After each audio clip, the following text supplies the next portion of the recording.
Well, of course, the first time that you and I met, I remember you were doing a seminar on business transformation, because your background goes way, way back into the technology world of IBM, I think. That's right, yeah. I started working in 1990. I joined an IBM agent called JBA, and that was an ERP software business. And I started in the north of England, and then I went to work for them in America, in Minneapolis. But I spent a couple of years in Minneapolis, and I came back and worked in their corporate division, and became a general manager. And then I think it was 2000, year 2000. So I did 11 years at JBA, something like that. And then I went into a business called Vicestorm, which is in security. It wasn't called cyber back then, it was just called IT security. And it sold firewalls and it sold Citrix. And that's sort of my background in tech. And then in 2003, 2004, over the Christmas break, that's when I set up the business, which I've had now for 21 years.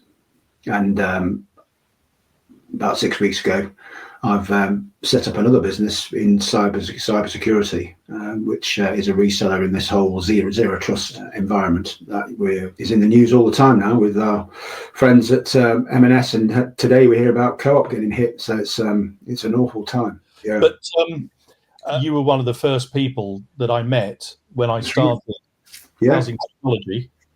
This, or not, John, is our 104th edition, right? On the fly. 17 years ago. And when I remember seeing you, I thought you were doing quite a lot in the sector, and I was actually selling the advertising space in the magazine. Right. Well, I think I was a customer of yours. You were? Yeah. Well, do you know what, mate? I'm absolutely delighted for you to see success. I mean, it's brilliant. You know, you've committed to an industry, and you do so much for charity outside, which I know not many people will know about, but for the people listening in, George does a hell of a lot for veterans. The veteran community is very grateful for what you do. Well, thanks very much. No, you're in that world as well, aren't you? You've got a lot of people. Yeah. Was it the April Fool's Club? That's right, yeah. We founded that in, I think, just after I set my business up, a couple of years afterwards. And we have raised now over £1.1 million for RF charities.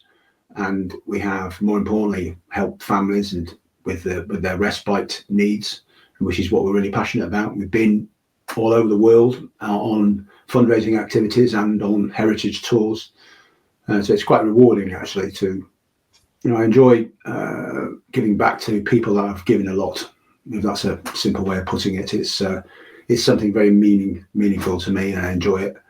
My great uncle was a padre in the Second World War, and that sort of has carried through me throughout my life, really. So from the age of 13, being involved in the cadets, so over 40 odd years association with the RAF, and it's why I like this housing sector, frankly, because it's all about service. At the end of the day, it's about helping people and helping communities. So I think it's a nice marriage of values for me. So just to give people a bit of background, you've been involved in our sector on and off for over 20 years, and now you've basically come back in with a real big remit, which is cybersecurity. Cybersecurity it brings together the kind of the business transformation side of things, the personnel, which you've obviously got a huge amount of experience in, along with the complexities that we're all facing in terms of cybersecurity,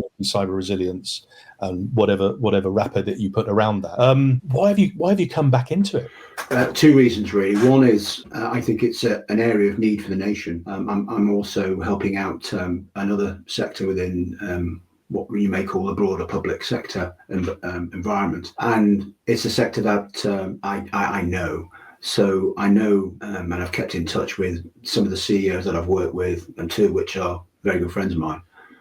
It's a sector that my sister also works in. She's heavily involved in the sector, providing homes for the homeless in the Manchester area. And it's a sector, I suppose, that my family, the Fay family, going way back to when we came over from Ireland at the end of the 19th century, is something that we've always got involved in, helping the communities of Manchester with public service. So for me, it's helping the nation with a really important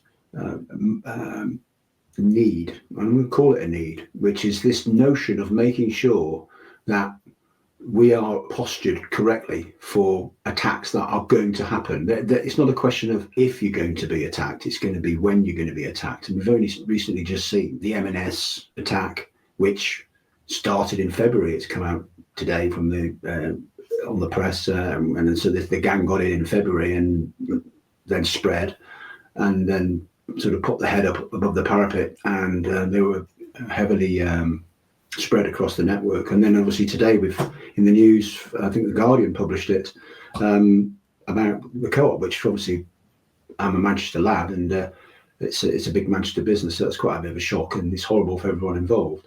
So what we have to do is we have to, I believe, adopt this notion of the zero trust mindset and the zero trust architecture. And typically, when I was at Vicestorm 20 years ago, before I set the company up, IT security was sort of somewhere down the back of the IT department in a sort of part of the office that was no one ever went near. And I think today it's actually a business issue. I don't think it's a technical issue anymore. Oh, clearly it is, but I think it's a broader business issue as well, particularly in housing, when we're talking heavily reliant on data and cloud services and interconnected systems for everything from sort of property management through to payment systems. Cybersecurity is all about business continuity. It's about protecting real sensitive data and maintaining that trust for the residents and for our partners and stakeholders in the sector. And for a housing organisation, a data breach could have severe consequences, not just financially, but also I think in terms of reputation as well, and legal compliance with GDPR and other frameworks that we have to adhere to. And I think that's why cybersecurity should be discussed at the highest executive level within an RSL. In America, 80% of major organisations, the CISO, report straight to the CEO, which isn't the case here in the UK. And I think I published some papers on LinkedIn recently, and I think I might have left one for your viewers to have, George, is the real importance for CISOs to play at the senior level. Because security is not just about the tech, it's about the culture, it's about the mindset, it's about being ready as every employee, every colleague in the business, in the RSL, suitably postured to defend against these attacks that are out there. And we can't ignore that they are there, and they're only going to get worse. And we're also, if you put on top of that, there's a geopolitical climate at the moment with the state actors out there. And we all know those nations. I don't need to mention them on this platform, but we all know who they are very active. And social housing affects millions of people in our nation, and therefore it's a target. And I want to do my bit to help. And I've obviously not just rushed into this. I've spent a few good months studying and researching and watching and observing, and partnered with Zero Networks, and I'll come on to talk to them later, I'm sure we will, who I think are the best in the market at what they do. So that's a sort of long-winded answer for you there about why I'm getting involved. It's something I'm really passionate about, but also I think it's something that is going to add a lot of value and develop the defence posture of the nation. So one of the concerns that certainly we face is that, as a technology platform, right, housing technology, clues in the name, it's technology. I think with somebody with your considerable expertise at the C-suite is really refreshing, actually, because what we need to be, as you say, what we need to be able to do is to sort of discuss at the highest levels what the implications are for a security breach, what the impact is. And I'm not sure whether our C-suite personnel, if I'm really honest, really understand. I mean, they know that it's going to prevent them from doing, as you were mentioning, Marks and Spencer's. I mean, their online systems are down. They can't do any refunds. They can't process any money online. They also can't replenish stores. They can't replenish stores, and that obviously has a kind of a cascade effect. Is there a scenario that you've played out which could be a typical situation that might happen with a housing association, for example? Can you paint an example of what a housing association might go through?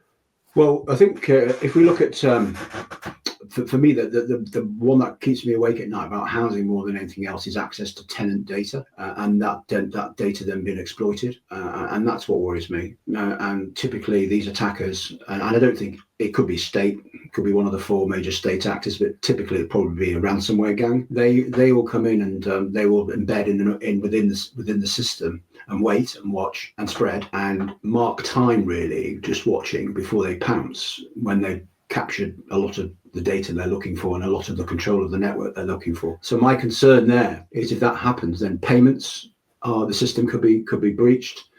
We could have a situation whereby people won't have a roof over their head. The basic reason why we have social housing could be affected by the fact that we might not be able to process tenants, and that's what worries me, really. So it's not just the IT department's responsibility. This, I mean, if you look at what IBM talks about, my old buddies at IBM, 68% of breaches are caused by human error. So I think it's really important that the housing sector takes a really good look at what's called a zero trust architecture, which is a combination of technology and mindset. And obviously, my background is both technology and mindset. So this is probably why I'm reasonably comfortable speaking about this subject at board level, because I can talk to the chief people officer, the HR, the CEO. I can talk to the CFO about risk, and talk to the CTO clearly about technology. Zero trust is really, really important, I think, for housing to embrace. Where does the word zero trust come from? Well, it's a concept that basically means never trust, always verify. So effectively, I guess it comes from the sort of MFA world, and it's all about, well, this is George. George is allowed to look at that system, but George can't look at that system. So why is George looking at that system? And clangers will go off. And then George will get a tap on the shoulder electronically saying what you're doing. I mean, it's sort of counterintuitive in some people may think, because do we want to build a never trust culture in a bit? No, it's not trusting people in that human way, in that decency way. It's actually saying, when we're talking about our systems and we're talking about security of our data, which is a real asset to any organization, not just the private sector, but very much in the public sector as well, then it's that never trust, always verify mentality. And a lot of the legacy systems that we have in housing and that we have in the private sector, frankly, they don't have that. And this is why we're starting now to look at technologies such as microsegmentation, which is what we're going to be doing with zero networks. And that enables the CTO and the CISO to lock down the network to the end device. So that if somebody broke into your kitchen, effectively, George, they're not getting out of the kitchen. They're not going to get into the lounge or upstairs and then threaten a ransom on you. They're not going to be able to do that. They're going to be locked into that particular piece of the network that they get into. And then the threat detector systems can pick them up and off they go. Very wary of as well is that patch management and making sure that these legacy systems we have are up to date. And clearly, everyone should move towards PCI DSS 4.0, which is really important when we're sort of handling payments, aren't we? So, does that answer the question? Yeah. Until they're verified, you don't know who they are, and it might be George. It could be George. It is George. 99.9% it is you, George. But what about that 0.1%? It's not George. It's somebody intimidate, sort of taking on your identity. And if you look at, I think what's happened at M&S is that's how they've got in. They've got in on someone's identity, and then they've used that then to move around the network. And there's a combination. There's a concept called the blast radius. It comes from clearly a grenade launch, but what we want to do is minimize that blast radius. So if we take the concept that we are going to be breached, it's going to happen. What do we do when we are? And so therefore preventative technology and systems and processes is much better than reactive ones. And so it's really important to enable the organization. So if we are attacked, or when we're attacked, then we know we can lock down that bit of the network to the smallest item. And that's the real power of zero trust. And that's what I encourage all your listeners to look at with their teams, because I think it's going to be, it is a change, clearly. It comes a little bit further on from well, we've got firewalls, so all right, well, no, because once they're in the firewall, they can cause a lot of damage. It's actually both vertical and horizontal security, which we need to be implementing. But it doesn't work unless the mindset's right. So we've got to make sure our culture in our organization is never trust, always verify any source on data. So with culture then, so you have two areas, don't you? You've got, in my mind's eye, you've got the shopping list of products and services a housing association, a company would deploy, but the culture side of things, the way in which the role of leaders embrace this is very, very new. I mean, it's because it's a moving target. How do you tackle the sort of the role of leadership in embedding security into a wider business transformation? Well, leadership plays a crucial role here in embedding cybersecurity into any digital transformation. The role of leadership, though, is not just being around there to make decisions on the C-suite. It's actually to set the tone within the organization and role model the culture of security from the top down, from the CEO right through the organization. And I believe cybersecurity, which I just mentioned, in the previous points, in the States now, 80% of major organizations, the CISO reports straight to the CEO. There's no in between to the CTO. It's that important, and I think it's a core business function that not just IT need to be concerned about. Everybody needs to be concerned about. Therefore, if that's the case, then we need to bake that into the DNA of the organization. And how we do that is you start off with purpose. So why do we need to do this? And everybody in the organization needs to, clearly now, everyone's heard of M&S and everyone's heard of the Co-op, particularly people in the north of England, where the Co-op was actually started in Rochdale. And it's really, really important that we understand why we need to maintain a posture. And I take people back to, why do we have soldiers on the wall? Why do we have moats in castles all those centuries ago? It's because you need a perimeter. And so we need to understand that they're part of that perimeter. They're part of that defensive shield, and their behavior and their actions are part of the defensive shield of the organization, which affects their jobs, their family's security, and frankly, also the tenants and the tenant's life, because we have that added social purpose within housing, which is, and I live in an area where it's a new development, and there are people here from a social housing platform, and they're great people. They're my neighbours and they're my friends, and it's important that these people are looked after and given all the support they can do. So that's the extra social purpose we have. So we start off with tying that social purpose to the purpose of the organisation, to that sort of perimeter I mentioned, and then it's about talking about, well, how are we going to do that? And how we're going to do that is a combination of our behaviour, attention to detail, and our systems that we deploy. So do we have a zero trust architecture in the organisation? It's not just a techie thing, it's a cultural thing as well. I don't want to turn organisations into, we don't trust each other anymore. That's not what we're talking about. We are talking about data. And if people are educated to understand that that data can be compromised and someone can impersonate you, then it's about making sure that is you. And it's a digital check as much as a human check. So it's really important that we take this, what I call a holistic approach to this, which is based upon world-class technology, really smart systems that aren't overly expensive and are easy to implement, but actually having a colleague population which gets it and understands their role in the purpose of presenting them a far greater level of security in everything we do in the organization. And I think it's really important as well for remote working. We have lots of people working from home now post-COVID, and having that ability to have threat monitoring out in the houses where people live is important as well. And we're, as Cybersecurity, we're just about to announce in a couple of weeks, I can't really say anything yet, that we're going to be partnering with somebody in a business in California which actually does that. So it's really important that we actually monitoring what people are doing where I am now in my home, or where you are, George, in your home, so that we can again stop these actors getting in at the weak points. So there's two things that I wanted to ask you, just to pick up on the state side of things. They seem to be ahead of the curve. Why is that? That was one of my first questions. And the second one is why is now the right time for you to step back into our sector? What's your take on that, John?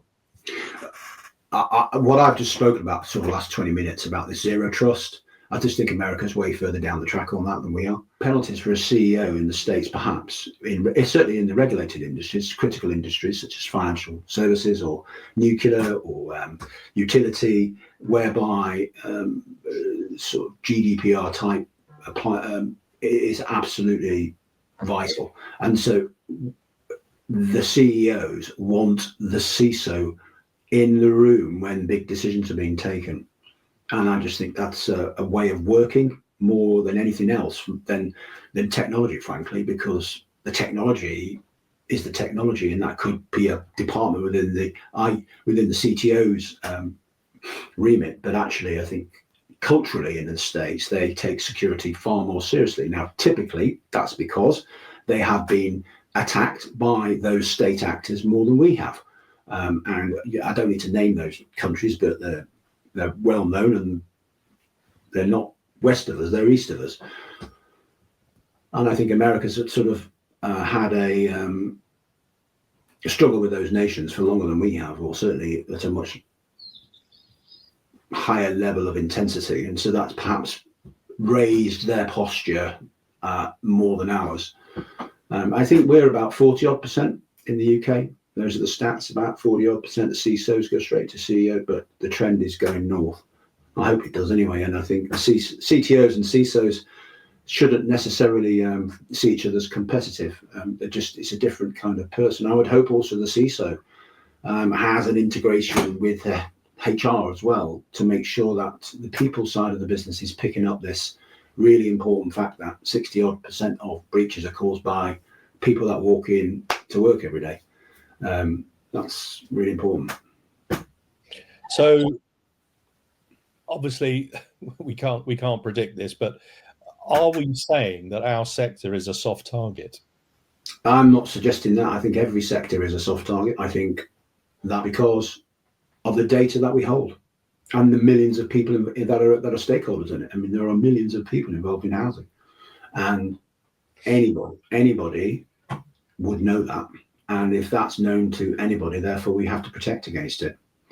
And I think that's what we should be doing. We've got to look forward and go, okay, we control millions and millions of items of data. What are we doing to break that down to the lowest common denominator to minimize the blast radius when we do get attacked? And I'm not trying to scare people here.